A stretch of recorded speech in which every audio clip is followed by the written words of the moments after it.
Yeah, like you saw that little jerk look right there. Yeah, we just came on. So yeah, what's up? What's happening? Ain't Happy nothing Tuesday. happening. Nothing happening but a whole bunch of sports. It is Tuesday. Monday Night Football just ended. We'll talk about that in a second. So much going on. Packers Baseball still fans, going on. Packers fans not talking so bad now. Well, they got a lot of love in their life, and they don't want this one though. They don't want this love. You know, I tell you what, he's not playing that well. He's not. I know a couple of I games. told you, even against the Bears, he had 2 touchdowns or whatever, and I was like, he still didn't show me shit. No, It's not like he was throwing for 15-yard passes, or it was little dump off here, dump off there. They get in the red zone, he it gets an was. 8-yard touchdown pass. Ooh, it wasn't nothing special. And now they're playing better teams, and well, not even the Raiders. The Raiders not even a better team. So uh, jury's still out. But people were like, No, "Yeah, we got another one. We got another one." I don't think no, you do. no, I don't think they have one either. You know what? But in this day and age with defenses that can kind of carry teams, I mentioned it even yesterday, you can be solid and it's not a bad thing.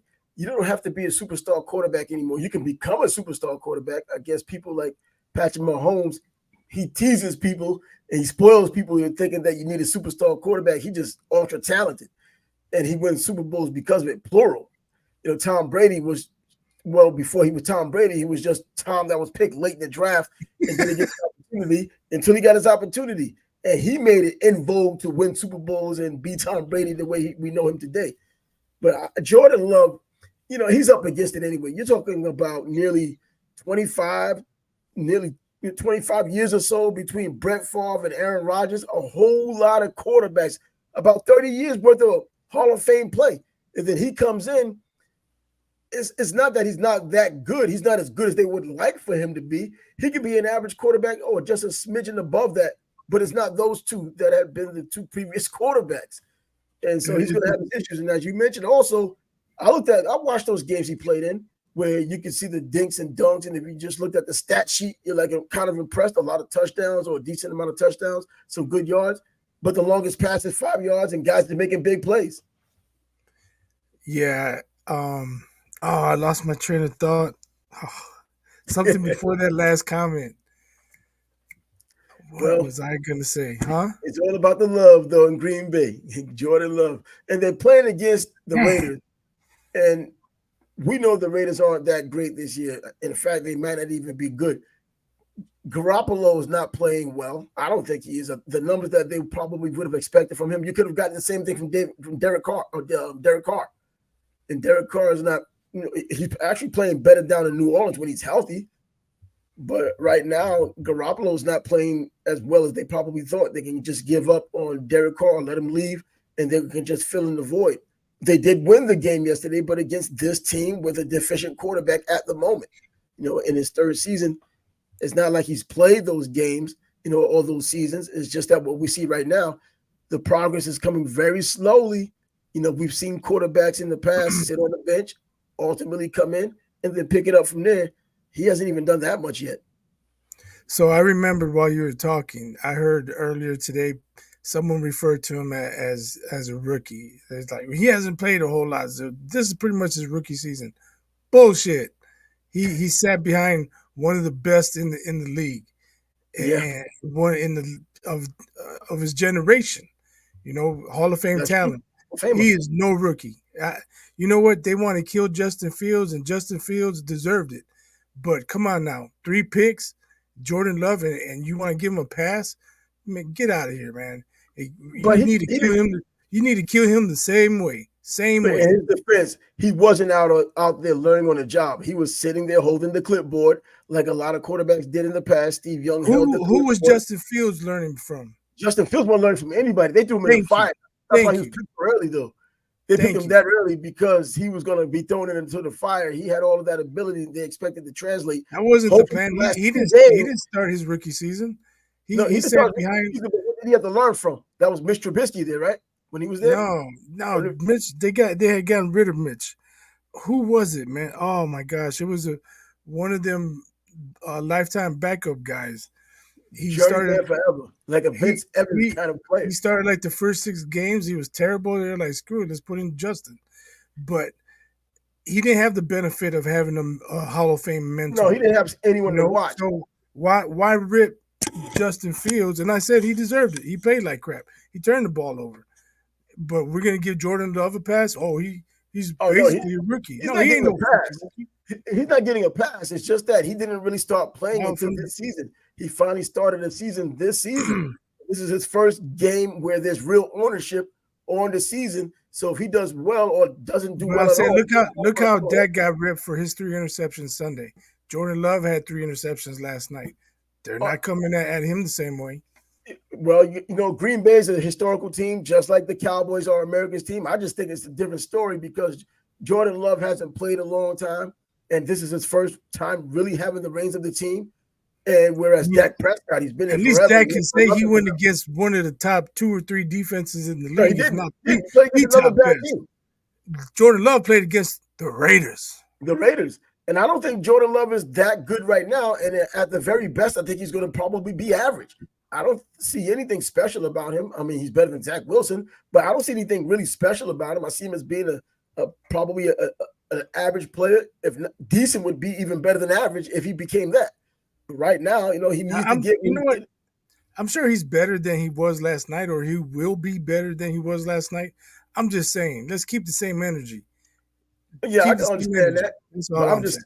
All I'm saying is that this guy, this season here is his first season starting game to game to game, and the onus is on him every game to deliver. And you're going to watch it now. He's never had a full season or even a handful of games to prove that he can play. When they DICK ride because he led the comeback against the Saints when Derek Carr got hurt, and he had this many touchdowns the week before, and he did this against the Bears. Well, you built him up. What happened? But that's what's going to happen to a rookie as well. A rookie could come in, play pretty well. Like even right now, we see CJ Stroud playing the way he's playing, putting up really solid numbers. Now, kind of the de facto rookie of the year if he keeps it up. And, he's winning games and winning more games than they expected, even this early point in the season. But you're expecting that from a rookie because you're also going to expect the games when the streak is over and he's going to start throwing these interceptions. And people are going to ridicule him, and some people might even second guess him. But that's just the way it goes. They second guess Peyton Manning because of all the interceptions he threw. Drew Bledsoe with the interceptions he threw, and they had their trajectory is supposed to have been as great as any quarterback. That's why they would take a number 1 overall. Now, I don't think Jordan Love is going to be anything special. I still think that Fields has an opportunity to be something special. And if the last 2 games is an indication that he's finally getting it and the game is kind of slowing down from him, and all the issues they had behind the scenes with the team are kind of behind them, and now you got Claypool off the team, I think, he has an opportunity to be a good quarterback at least. I'm just saying, like, if we were like some of these experts on TV, they're saying Justin Fields is hit his ceiling. Now's the time to trade him. What? Trade him? I don't know. We've been waiting for him to perform, and now. So, okay, that's how they feel about Justin Fields. Why don't they feel the same way about Jordan Love? They talked him up. Oh, man, it looks like the Packers are doing it again. They got another one. Oh, wait a second. They don't come out and say, well, maybe I was wrong. Maybe I jumped the gun. Maybe I should have pumped the brakes. No, they just say, oh, he's like a rookie. He's like a rookie. Don't give me no excuses. You built him up. No. You eat your crow. Well, I just don't think there's a big enough sample size right now, at least him. Even with all of this time he's been in the league, Justin Fields probably played almost 2 or 3 times as many games as he's played. But Justin Fields is finally starting to feel it and doing his thing so far. And he'll have even more of an opportunity this weekend. But Jordan Love, come on. I mean, let's see if Jordan Love gets sacked 9 times in the game, see how he responds. Exactly. It's going to change everything if he did because it'll be hard not to. We saw that's how it pretty much ended David Carr's career, getting sacked so many times when he was with the Houston Texans. But, if Jordan Love even turns out to be like Don Majkowski, the other quarterback, even before Brett Favre for Green Bay, that would be an improvement from what we're seeing right now. And that's probably his ceiling, in my opinion. And Don Majkowski, for that window of time, was a pretty solid quarterback. But nevertheless, that's what it is right now as far as of the Monday Night Football and losing to the Raiders, and Josh Jacobs, the leading rusher in the NFL last season. Man, we're talking about running backs being devalued. Now you're looking at a running back who's not even averaging 3 yards a carry, about 2.9 yards a carry for the season. And he's having his issues with Garoppolo not really delivering himself throwing the ball. Now I was going to mention Henry Ruggs not being there, because they were really depending on him, but that's not even the issue. The Raiders have always had that problem, or at least in recent memory, has had that problem with the running game not really being efficient running consistently. Last year was an anomaly. This year, they're kind of showing their true colors. Pretty average quarterback play, pretty much nondescript running. So it's like the chicken and the egg, right? Like, is the quarterback, is his poor play preventing the run game from being able to be established? Or is the run game not being established causing the quarterback's poor play? Well, if you look back at it and you see how it happened last year when you did have Derek Carr and he put up the numbers he put up, which weren't great numbers, but Josh Jacobs still flourished. Now you have Garoppolo, who's not putting up great numbers at all, and he's not flourishing. 2.9 yards a carry still around there. So I guess it is one of those scenarios. And I just think that Garoppolo is probably not what they thought he'd be. This is a small sample size with a new team. We still have many games to go. There's only been 5 games played so far. And, and he's been in the league long enough and still transitioning with his team. Remember, preseasons aren't as long as they used to be, or at least players aren't playing as much as they used to play back in the day in the preseason so they can knock the rust off and then come into the season out of the gate. It's not like that anymore. Some guys getting one series, some guys pretty much a couple of passes and you're back, putting the backups in there because you're afraid to, do something with that big contract, lose it, have a player get injured. And that's how it is for them right now, I believe. But yeah, last night they beat Green Bay, so Green Bay's having some issues. The NFC North, now with Detroit 4-1. The Bears seem like they're making their move now. Let's see this next week, see if it continues. And the Vikings, what a freaking mess. Now Justin Jefferson is out for right now, I guess going in the IR with a hamstring injury. So, and Kirk Cousins is still throwing touchdowns. He's second in the league throwing yards. He'll probably get some more touchdowns. They play the Bears next. They do play the Bears next, but this also gives an opportunity to see where the Bears really are. I mean, Does it really? This is Minnesota. Is a divisional game. We know how that the former black and blue division it could be, but I just think that the Bears have a really good opportunity. Everybody else is beating on the damn Minnesota Vikings. Why not them? While Justin Fields is on the upswing, and it seems like things are settling down with Chicago with all the tumultuous stuff that's going on. It even seems like the play calling has gotten better. They're doing things, they're calling plays that are obviously more successful, but more tailored towards Justin Fields and his skill set and what he succeeds at. And except for that that run on 4th down against the Broncos, but against the Commanders, that was the first game. I think it was like a 3rd and 3, and they converted it. The guy was wide open in the flat. They got like 10 yards on the play, and I actually said, "Good call, coach." And I cannot remember the first time the last time I said that watching the Bears game. I say that often watching other games. Oh, that was a good call right there. Perfect play call. They call blitz again. They call a screen against the blitz, or the bootleg and tight ends open by the sideline. Wide open in the flat. Yeah, whatever it is. But that just doesn't happen often with the Bears. It's been years, man. And I said it Thursday night last week, and I was like, wow, this play calling has gotten better. So it could be a combination of Justin Fields or getting more protection. They got some linemen back, and he has more time, and maybe they have more confidence in Justin. They have more confidence in Justin also. So we'll see. I just, again, like I mentioned yesterday, I hope it wasn't the Broncos defense being terrible and Butkus giving them inspiration because he passed. I hope they're a real NFL team, because before the Denver game, they did not look like an NFL team. Well, Justin Fields, back to him with 8 touchdowns in the past 2 games, only 1 interception. his overall stats for the season look a lot better now. And if he can continue this moving forward, or even a semblance of it to show that he's improved in his third season, as you would expect a quarterback of that caliber picked that early to show that he can carry a franchise and see where it goes. But there is a player out there who was carrying a franchise or helping to carry a franchise, but a huge cog in that franchise was Devon Achane from the Miami Dolphins, the running back from Texas A&M, just lighting it up all season long. Now, because of a knee injury, may be out if he goes in the IR. The new rule is you're out for 4 weeks. The Dolphins will have to deal without him. I mean, they still have a pretty damn explosive offense, but he certainly was somebody you had to worry about, averaging over 11 yards a carry for the season. 4 games. He didn't have his debut until the second game. So 4 games, this guy just running amok. I mean, you look at the numbers he put up, he's averaging more than most punt returners or even some wide receivers. You know, some games 13 yards a carry, some games 11 yards a carry. For the season, 11 yards a carry.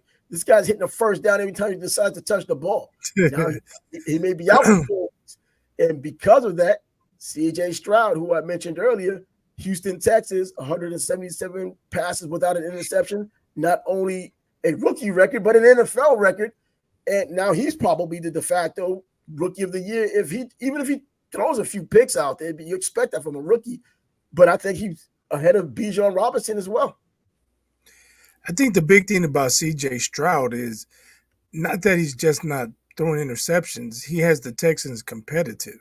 Yeah. They're just not getting killed 30-3 or 30-10. You know, they're in the games. They have a couple of wins early. Who expected them to be 2-3 after week 5? And beat the Jaguars. The Jaguars thought that was a gimme. Right. I mean, that was we might look at that down later in the season, be like, wow, how did that happen? But you know, the Jaguars have been struggling until this past Sunday. We'll see if they keep it going. But as far as how do you say his name? Achane? Yeah, Achane. That's a tough break, man. That dude is explosive, electric. Oh God. He scored the other day. He wasn't even touched. He ran for like 88-yarder, man. This guy just does what he wants out there. He went hit the hole. Nobody's close to him. The linebackers couldn't get him. The DBs couldn't get him. He beat the angle and he was just gone. I mean, that dude is fast. That's a tough break. Hopefully, it's not a serious injury. I'm not sure who they'll have to take his place. I'm sure it's not going to be a guy who can average 11 yards a carry, though. No one's going to do that. I mean, the whole team is explosive because you have so many weapons on that offense. We talk about what's going on in San Francisco with their offense and the explosive plays and playmakers. Man, the Dolphins are right up there with them and have a quarterback to boot that can do it. Tua is a hell of a damn quarterback now, and as long as he stays healthy, so goes the Miami Dolphins. Yeah, but that's a terrible break right now. And, you know, another running back. And I think that kind of accentuates a little bit of how a running back could be devalued because at any given moment you can have an instance like that and it's all over. Not all over, but he may be out for a minimum of 4 weeks if he's on the IR. And with that being said, another running back who has been on the IR before has been looking for his bag. We forgot to talk about him. Jonathan Taylor got his bag. Finally got his bag. And, you know, he's coming in right now. And right now, the Indianapolis Colts are 3-2. You know, Anthony Richardson was coming in to save a franchise, but I think he's getting in the way of himself. The injuries, the concussion, now a shoulder, the throwing shoulder at that. But luckily for them, once again, Gardner Minshew, I think the best backup in football right now. And I don't mean even talent-wise. His ability to be able to embrace his role and still help the young quarterbacks, as I've spoken earlier in previous shows, how there are quarterbacks who don't give a damn about the rookie quarterback or the younger quarterback. They were probably brought in to mentor. You know, I mentioned Joe Flacco with Zach Wilson when he first came. He flat out told the media, I'm not here to be not a babysitter, but no, I don't really give a damn. That was Derrick Rose. That was Derrick Rose about John Morant. Oh, yeah, no, Derrick Rose and John Morant, yeah, basketball-wise, and Marcus Smart as well. So we're talking about, hey, we got the NBA basketball season coming up, the babysitting season coming up. But with this here, you know, you do have Jonathan Taylor back, a huge contract, an extension, $42 million extension with a $26.5 million guarantee, higher than the franchise tag that most of these running backs who were looking for new deals had to settle for. Saquon Barkley getting his less than $1 million raise after all that talk. So Jonathan Taylor's back, but they didn't really miss a beat in the backfield.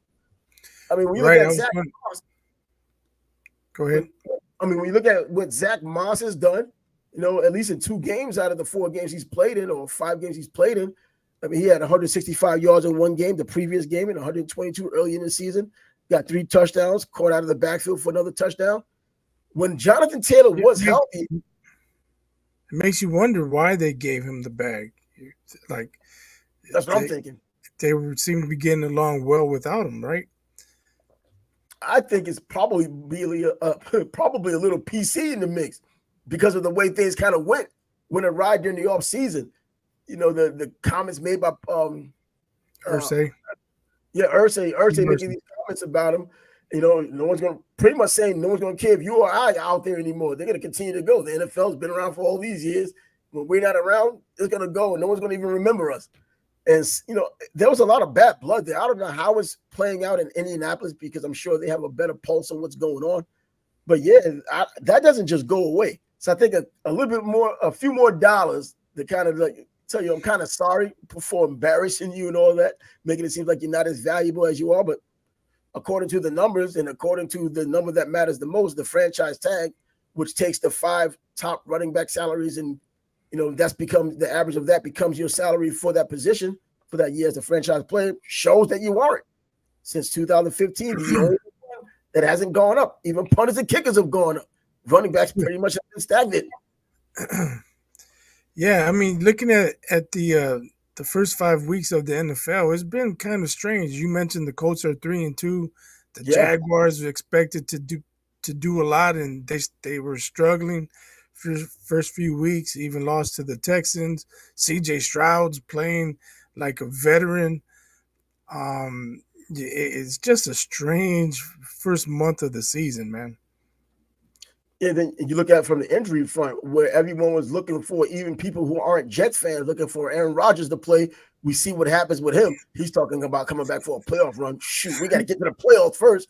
And I don't want to play the Zach Wilson theme, but I'm laughing because yesterday I was killing time flipping through YouTube, and I saw the headline, Aaron Rodgers Jets highlights, and I was like, there were no highlights. And the length of the video was 9 seconds. Thanks for coming. I said, okay, is the video going to be him handing the ball off or getting hurt? I said, so let's see.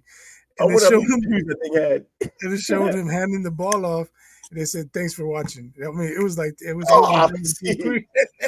Man, people are brutal, man. I swear. They don't care about the injury. Yeah, they'll sympathize with you in the beginning. Oh, I'm so sorry you got injured. But then as soon as the smoke clears, they think it's clear and your life is not in the line, they're going to start the trolling.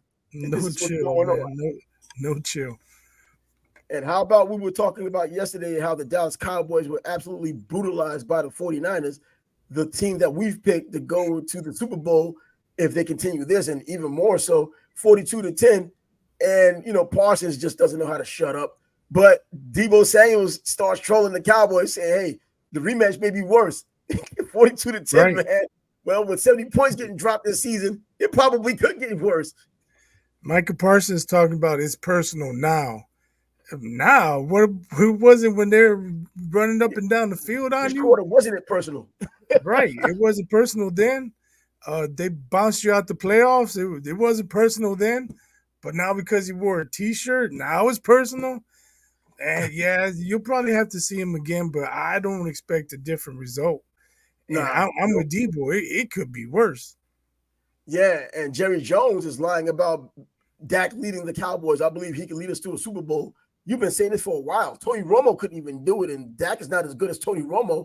And this is as good as it gets at the quarterback position. Trey Lance, is he going to come in and do any of this? San Francisco left him out of the loop for a reason. They traded him for a reason because they knew they had better options. And now you have a mess there, and you gave Dak money, and he has to justify that salary. And, Jerry Jones has to walk on eggshells with what he says, even though he hadn't done it in the past. He's doing it now. And Dak just is an average quarterback at best. And with that average quarterback, and even with that offensive line and that defense, we saw what it could be just past Sunday when San Francisco decided, we are the team to beat in the NFC, and 42-10 says you're not. but can they put in Trey Lance? I don't see why they What would. the harm could be, right? What?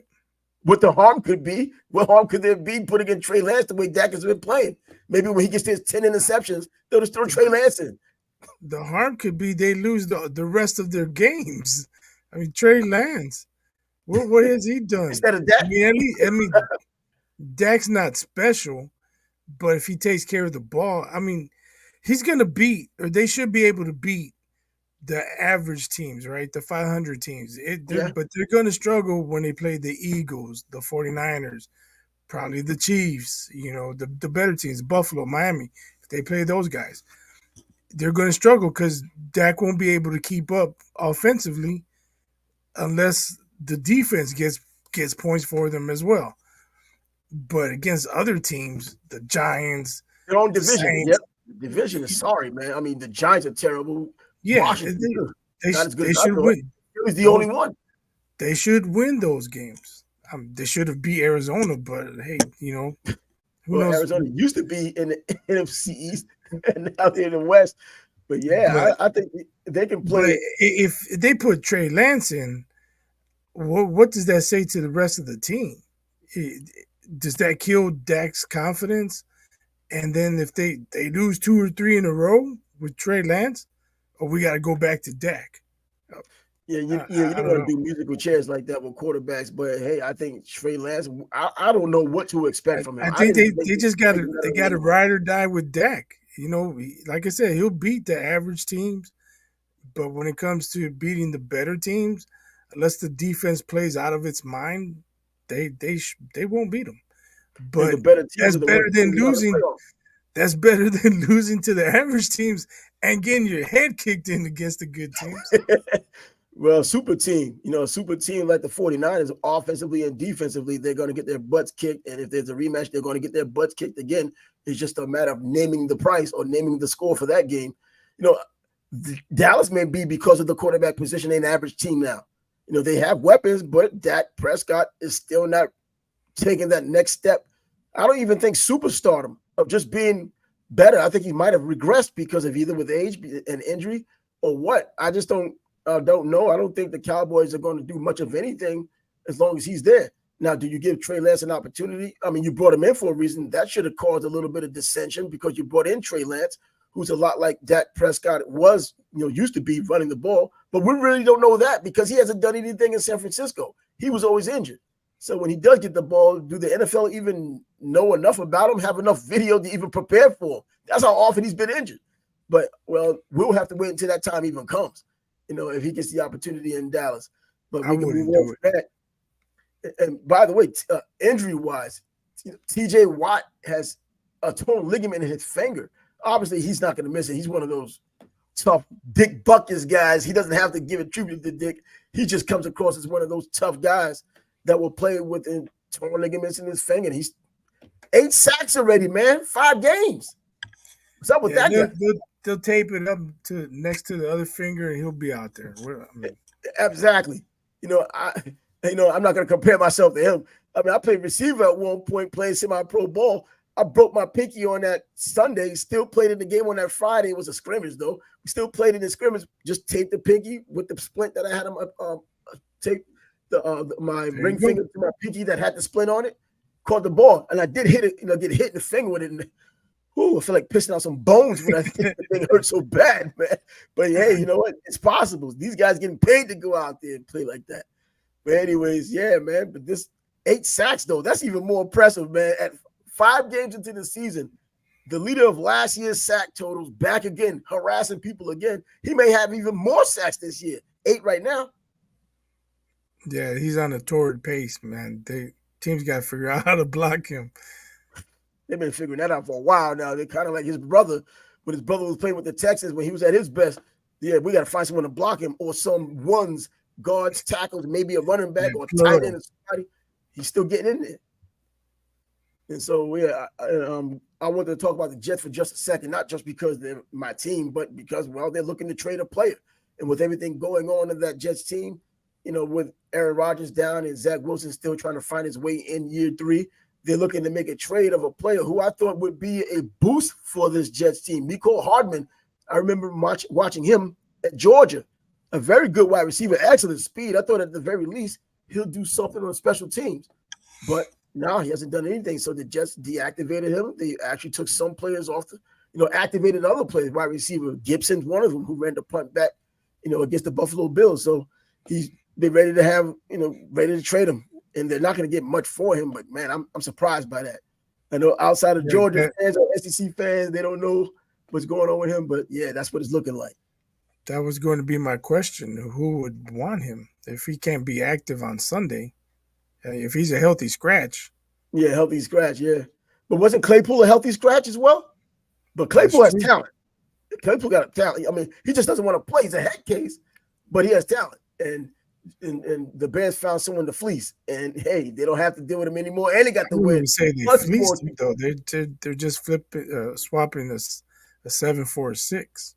But it's something. But you know what? With him, this is addition by subtraction. Getting him out of the locker room, I think he was just as much of a problem as all the other things that were going on in the organization. And with DJ, huh? Off the field. Yeah, off the field. And now DJ Moore getting over 200 yards last week. Man, I mean, this might be the beginning of finally everybody kind of coming together and doing something offensively. And even the running backs was running last time they played. So, yeah, the Bears got some things going on. So, it gives us a chance to kind of slide into some college football, even though it's not a lot of college football going on because, well, we're into Tuesday. Top 10 matchup. Yeah, absolutely. A top 10 matchup between Washington and USC. I think Washington is Oregon. Washington, USC. Oregon and Washington. Oregon and Washington, number 6 versus number 8. Number 7 versus number 8. Washington taking on Oregon. A lot of points are going to be scored, but we're going to get a chance to see Michael Penix and how good he really is passing against a team that can't come after him, who does get up to the quarterback and can get off the field quick and put some pressure on your defense and make him have to go out there and try to come back and throw a pick or two, which he hasn't done too much of during the season so far. And the other game I think you're talking about, or I was talking about, I guess, was USC and Notre Dame. I used to be in that Notre Dame bandwagon. As much as I don't like them, I was still giving credit more to Sam Hartman. And now they're playing USC in their usual rivalry battle. But I think with that USC defense being as bad as it is, giving them all those yards and points, yeah, there's definitely an opportunity for Notre Dame. Yeah, another nationally televised game for Notre Dame. 4. Yeah, but that game lost a lot of luster with them losing again last week. So I don't know how many people actually care about that game other than the actual fans of those schools. Yeah, a 21st ranked Notre Dame team falling way far, but they deserve it. They lost. And by the way, Louisville isn't that bad. They lost to Louisville in Louisville, but they weren't expected to lose to Louisville. So there's no silver lining, no better way to put it. They weren't supposed to lose to Louisville, and they did just that. But here's another story that's coming up with Mark Stoops, the head coach of Kentucky, who's done an excellent job at Kentucky. I think one of the best jobs in the SEC, even with Kirby Smart and Nick Saban doing what they're doing, to take a basketball school like Kentucky and win his offense. They've won with Kentucky. He's won with Kentucky so far. They gotten blown out last Saturday, 51-13 against Georgia. That's not the story. The story is the fans are upset, and Bob Stoops on the radio show is like, hey, if you're that upset, donate some more money, because he says Georgia's bought a lot of good players. Because this is NIL. So he's telling them, donate more money. Our NIL needs to do better than what it's doing so we can get these players. Boost. So now he's saying that they're buying players. I think the way he put it is what is going to get the eye of somebody from Georgia. Buying players, everything is open up right now to where you could say you're buying players, but that's not necessarily what's going on. I mean, to a degree it is. You know, you look at what Rashada had gone through, who's now at Arizona State, the Canes, the Florida Gators, now Arizona State, because the Gators couldn't come up with the money that he wanted. So, yeah, to a degree, buying players, but it makes it seem like Kirby Smart's recruiting wasn't a huge reason why a lot of these players came. The best of those best players are getting the big money, you know, the NIL deals when they get there. Or even, I don't think I really heard of a player coming to Georgia because of an NIL deal. that might be something I have to research to see if some player made their decision based on an NIL deal, like we know for sure with Rashada out there in Arizona State. Or did they finally get there and like someone like Brock Bowers, who's the best player on that team? Well, he gets the deal because he's the best player on that team and will be a first-round draft pick if he stays healthy. Yeah, probably a poor choice of words Yeah, by on Stoops. purpose. Right, but I think it was on purpose. Yeah, but I'm sure there's some truth to it. Like you mentioned, are they buying them? No.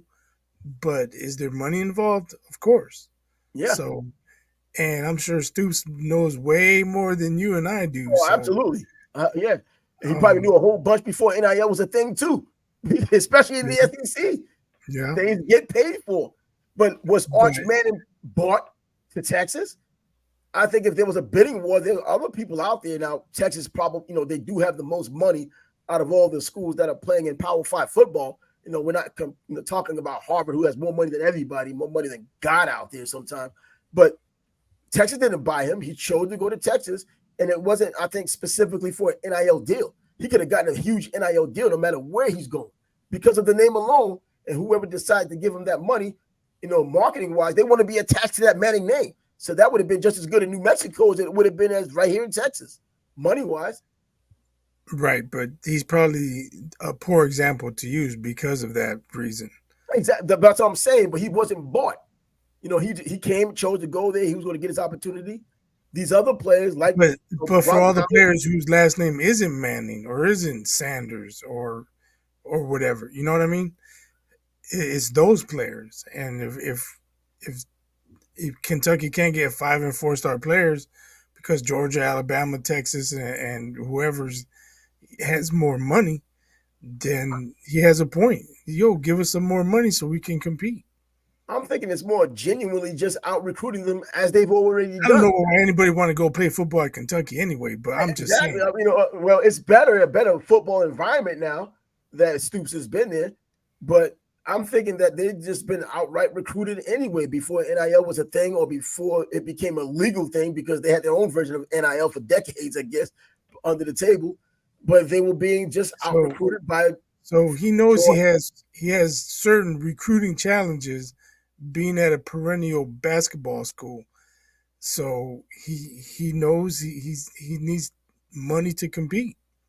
Oh, absolutely. He does. And Kentucky knows a thing or two about money when it comes down to athletes. It's just that these are different athletes and more of the athletes because it's the football team and not the basketball team. If it comes down to an athletic swingman and a wide receiver, swingman's going to get the cash, man.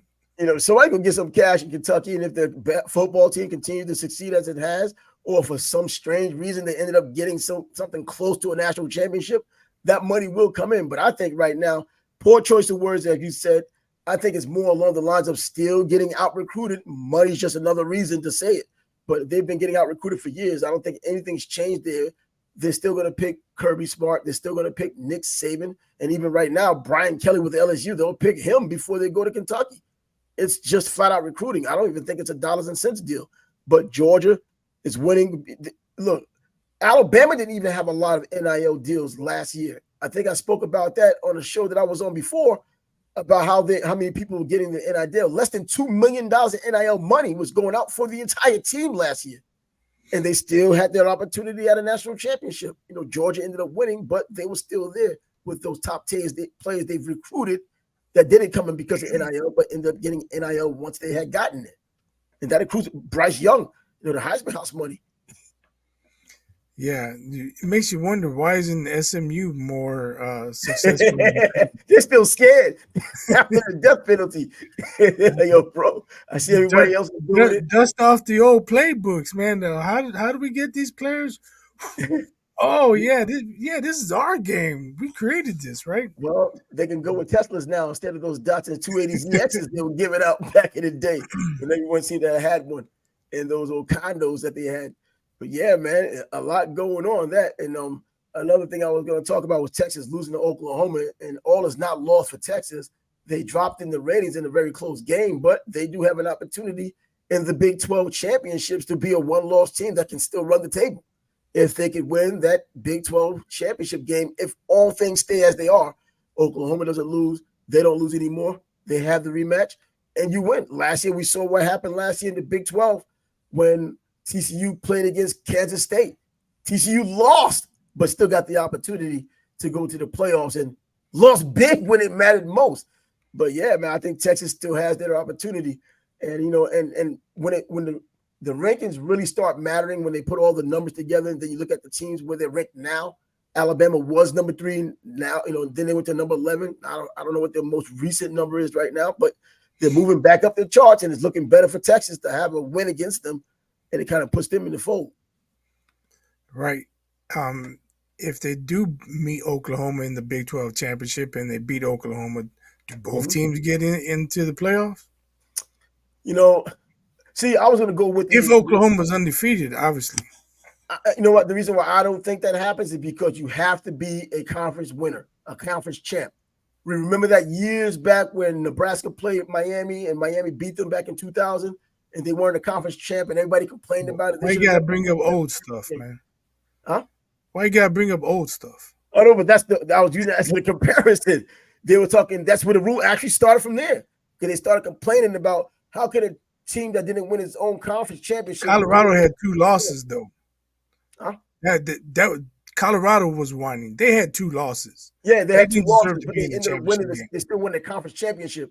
And right, but if you have 2 losses, you have no business in the championship. You shouldn't be in the championship. Exactly. They had no gripe. They had no gripe. They should have. They had no gripe, but the people would made it an issue. That's why college football made it a thing now, to where they look at it as if you're a conference championship team or you're a conference champion, that you probably need to be in the championship. Because last year. But if Oklahoma is 1-1 with Texas, how do you say they don't have the same right to the playoffs as Texas does?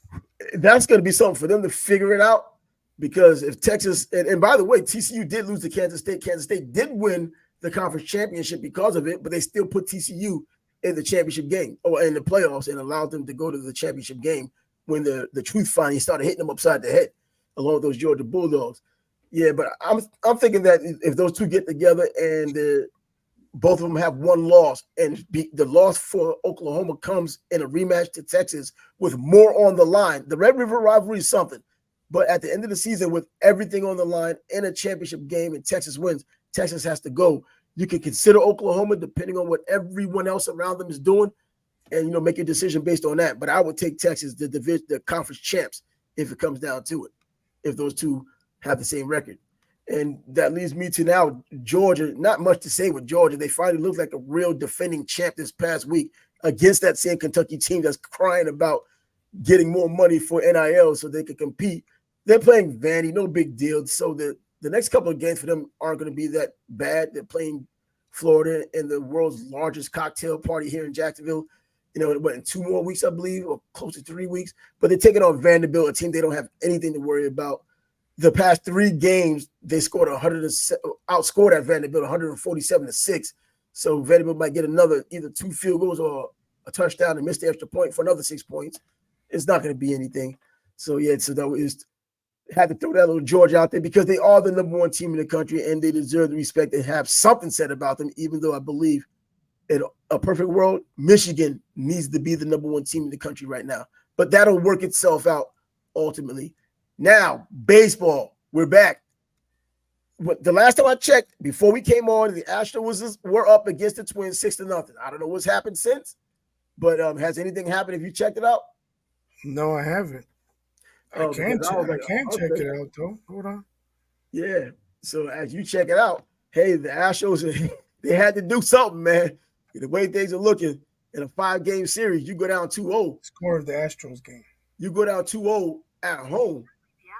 9-1 Astros. 9-1 Astros. Yeah, it's about another night too. That one's over. Yeah, that one's over. So good. Unless what happened to the Phillies last night ends up happening with the Braves down 4-0. They came back and won the game 5-4. Not in true Braves fashion, but the bat started moving a little bit in Braves fashion for a change, and things look good for them. And I'm glad they pulled it off, man, because that was a big win for them. World Series. That was a big win for them. It didn't look good for most of the game, but bats woke up, came through, And then that was a crazy way to end the game Oh, too. I'm That about to double say, play. Nick I mean, Harper, Bryce Harper first, still upset. what's he upset about? Well, he's upset by the way it ended because he didn't think he ran the pass well enough. It was just an excellent Um, play by Michael Harris in the outfield to catch the ball because he wasn't expecting Michael Harris to catch it, but Michael Harris at the end says, I was going to do anything to get a glove on that ball. yeah, He's already going to second base and kind of bending, and the catch is made and thrown back and it's cut off, and thrown to the first base and gets the out. He thinks he could have done a better job on the pass. And it was a double play. And according to the Elias Bureau, with the statistics, that's the first time a baseball game, a playoff game, has ever ended on a double play from the outfield. from the outfield. Like, bro, So I wouldn't be mad at Harper. He's mad at himself, I he's mad guess. at himself. The only other thing he could have done, I guess, was run a second base, stand on the base, headed towards third, waiting to see if it dropped. If it drops, he should still be able to score. Well, But I think what he saw is what I saw on TV. When he hit it, I didn't think it was going to carry all the way to the wall. But the way the center fielder was running, I was like, oh, he looks burnt. But then he got back there and made the catch against the wall. Yeah. A great leaping catch. And then the third baseman comes and gets the overthrow and throws him out. I mean, yeah. If that was Derek Jeter, people would be you'd be seeing that replay 10 times an hour all day long today. Come on. Well, Nick Castellanos was the one who hit it hard. He hit it hard to right field, and close enough to right field where the center fielder could get it, and made the play. The play was made, and Bryce Harper's mad at himself. It's not like the people in Philly, even though they'll find something to get pissed off about. I don't believe that the people of Philly are upset with him. It's just that, hey, that's just one of those plays, and you're talking about a rarity.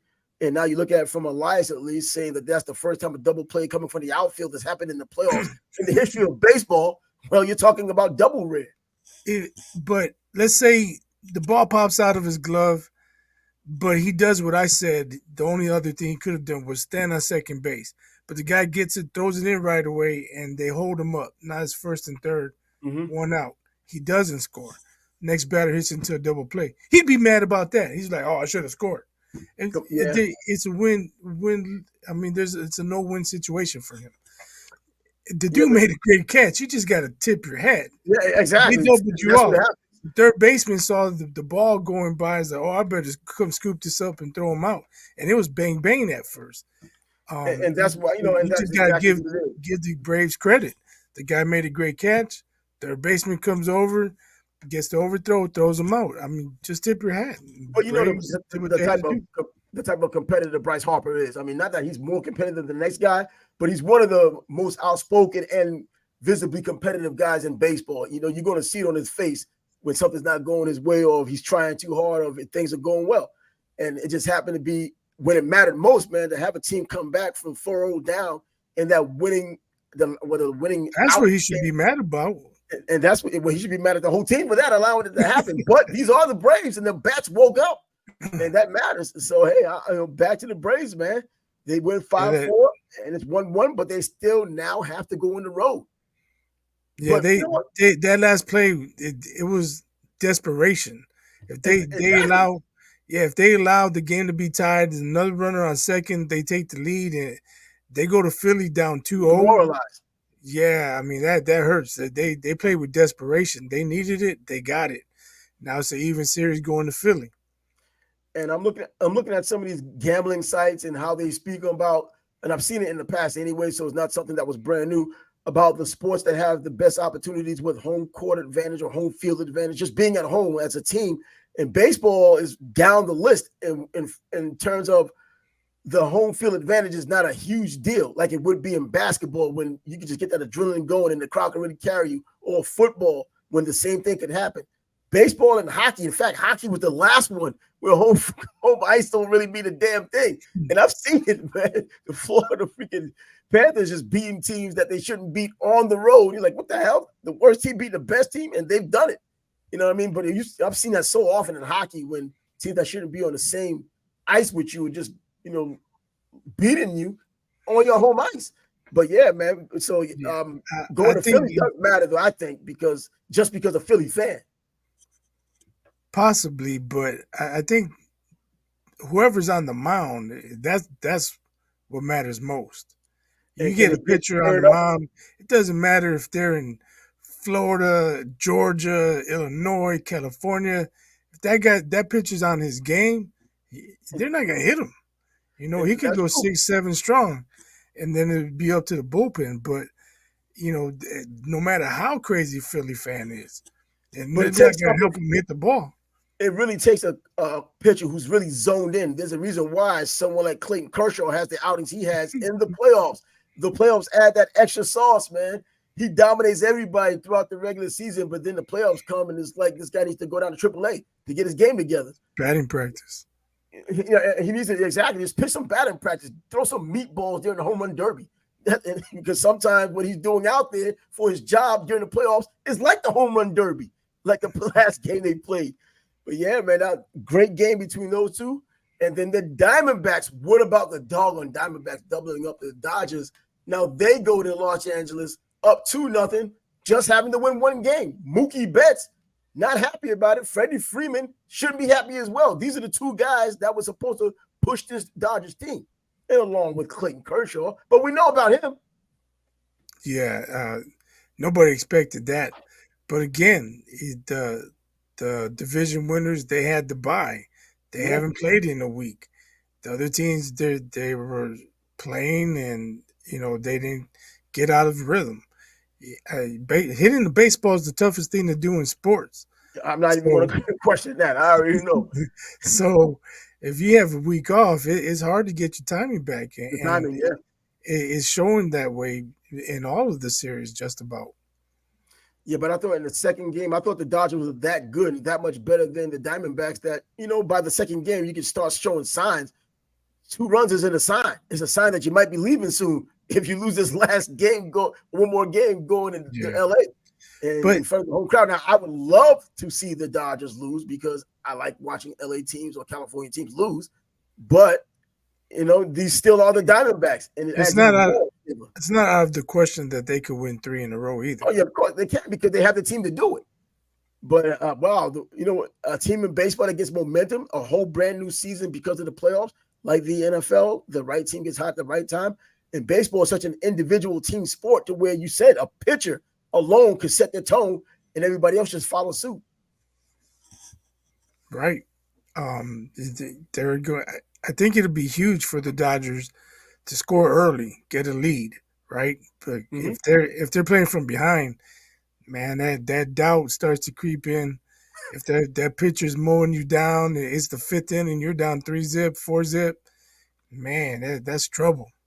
And look at Mookie Betts, first of all. We already know the kind of player he is. You don't got to like him as a person. You don't know him as a person, but you don't got to like the things that he says and does. But he can play some damn baseball. And this past season here, he's probably going to be in the MVP voting. Might not win it. Had a 306 batting average, 39 home runs. We know what he can do. Now he has to translate that. Now if everything's back up to speed, taking another couple of days off to go out to LA to now play the Diamondbacks, which is not a distance, Arizona to California, Los Angeles, not far at all. So the time zones aren't even changing. But these guys need to get it together, and he's shown that he could get it together with that batting average and those home runs. And I expect that. They're not going to get swept as much as I would like for that to happen. I doubt they're going to get swept. They have enough firepower to do it. The pitcher is there to do it as well. So with that being said, before we close this out, is there anything lingering in the sports sphere that we got to talk about Chet and Wemby. You know what? That preseason game, Chet and Wemby, I mean, they talk about, they only played the first half, but Holmgren had 21, Wemby had 20. They were going at it. They're flexing on each other. Yeah. Man, that's gonna be fun. That they're gonna be in the hopefully, health wise. Chet already had a major injury. That's what I want to see. But if those guys stay healthy, Chet has the advantage because OKC is better than the Spurs. Yeah. But if they surround Wemby with some talent in the years to come, man, those guys are can be like two bulls. They're gonna have lifelong battles, man. Mm-hmm. Because even last year I was looking for Chet to come in and do it. I wanted to shut the naysayers because they were just crapping on his game. And I was like, man, this dude can play. He's skinny as hell. He's not Sean Bradley. This dude can play. And he's shown that he can play. And even before he Yeah, got hurt he can last stroke game, it. He can put it on the floor. and he's been doing it, man. I wish these people just pay attention. Last season, I thought it would be him and Boncaro going back and forth, getting opportunities at each other, trying to prove who should have been the number one. Even though Boncaro was the number one, but Chet wanted to be number one too. But now you got all of these young players, and now this most previous draft, man. This is a season to look forward to, even with the new moves made by veterans. What the Celtics have done and what Milwaukee has done, what's down there now in Phoenix, and what's happening out there in Golden State. Things to look at. But these young guys, man, the future of the NBA is right now. Seeing those young guys. What you saw yesterday between Chet and Wemby, man, I wish I could have watched that game. This is preseason. I don't take it serious, but if you're a basketball head, you just watch basketball. I saw a headline, but I still didn't flip over. I was like, man, that's preseason. I don't catch highlights on YouTube, and I did. It wasn't pretty either. I mean, they had or Wemby had a couple dunks, but he had some terrible passes. That's gonna happen. He threw an alley-oop, and the guy didn't even try to dunk it. He tried to lay it up and missed everything. He missed the backboard and the rim. I'm like, what the heck was that? Who is he in the G League? What is this? It looked more like the F League. The FU League. What the hell are you doing out there? Yeah, how do you miss everything on an alley-oop? You just lay it off the glass if you're not going to try and dunk it. But hey, football, basketball, like I said, they didn't play the second half. But another thing I want to talk about is Damian Lillard still talking about he wanted to go to Miami. Yo, he's with the team he's supposed to be when he's still crying about Miami. Yo, that's what I'm saying. Yo, you already did media day. You wore the white and green. You're part of the Milwaukee Bucks now, bro. Let it go. Unbelievable, man. That's some disrespect. Imagine how that flies in the locker room. You're still talking about what did he say? Because I didn't even hear it. Because it's so stupid. I didn't think it would happen. It's not an exact quote, obviously, but something like, I asked the Blazers to trade me to Miami, and they didn't.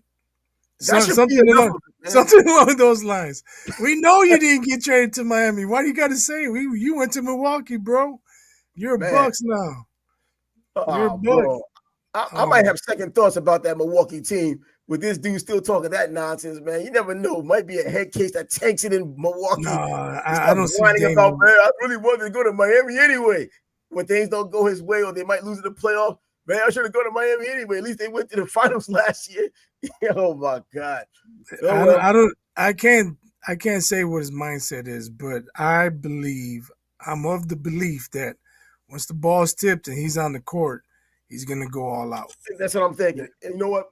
People on that level, they're dogs. Dame has been a dog. So just like Jimmy Butler's been a dog. When dudes I don't see him being the James Harden, man. If he comes out with a fat suit, I'm like, oh man, you're making me look bad. I had so much faith in you, bro. Bro, if he doesn't look, James Harden's that kind of guy, they'll just take your money and say, you know what, I might retire. But I still want to keep the money though. He'll be that kind of guy. But Dame comes across as the dog that he is, and winning solves everything. Especially if they can do something historic, start all out of the gate with like 20 straight games or something, or 15 games, something like that. And he's a big part of it. And that pick and roll tandem works the way it's supposed to work. It shuts everything down. He might not have to say anything about Miami, but you already know when they do play Miami, someone's going to bring up the nonsense and we're going to start all over again. Oh, man, if he has a bad game that night, too. Oh, man. See, you wanted to play for them. If he misses game, they're going to play that he fixed the game. Dame shot 5 for 22 against the Heat. Jimmy Butler locked him up. Yeah, they had something worked out. You already see the narratives and ridiculousness you're going to get from online in particular, but people in general, which is still online. So that'll be it for right now, man. But yeah, we're going to definitely get into some basketball, college basketball as well. Midnight Madness at the end of this month for a lot of the colleges out there. Basketball is going to start up for real, man. So the defending champions who don't have anyone on their team from last year's team practically, the Connecticut Huskies, well, they're going to see what they can do again this year. Other teams, St. John's, Rick Pitino leaving Iona, coming to St. John's, adding ridiculous players, probably the most 4-star players Back or in the great Big players East. St. John's had since Chris Mullin. Yeah, I'm back in the serious. Big East. The Big East back, man. It's gonna bring back. I think it's always better if Georgetown is doing well and St. John's is doing well, Connecticut doing well, and then of course you go down to Pennsylvania with Villanova and Syracuse. And Cuse is in the ACC now. Oh, that's right, man. Yeah, that broke my heart, man. That really did. But either way, Pittsburgh Panthers as well, They should man. still schedule Georgetown every year. They should still schedule Georgetown every year. Oh, absolutely. Just for the sake of the rivalry. The same way that USC is going to the Big Ten, but they're still going to play Notre Dame. So, hey, that'll be it for us today. We'll be coming back to you tomorrow. But tomorrow's show is going to be our linebacker show, our tribute to the great, legendary Chicago Bear, Dick Buckers, who passed away last week, last Thursday night, right before the football game when we got off. So, yeah, what better way to do it live? You want to do it live? We can do it live. Let them know. I was just asking. It don't matter to me. I'm going to say the same thing regardless. Yeah, we're going to do the same thing, say the same thing. We're just going to give tribute to some of these, we're going to keep him in mind, but we're going to just mention some of the other linebackers and, of course, him, of the past couple of years. We'll come up with something about it, whether it's the 2000s like we did with the running backs or just overall. Just come up with linebackers. And not just inside linebackers, just linebackers, man. Right, He opened the door for a lot of these cats. But anyway, until then, our Trav, he's biased. Deuces. Peace.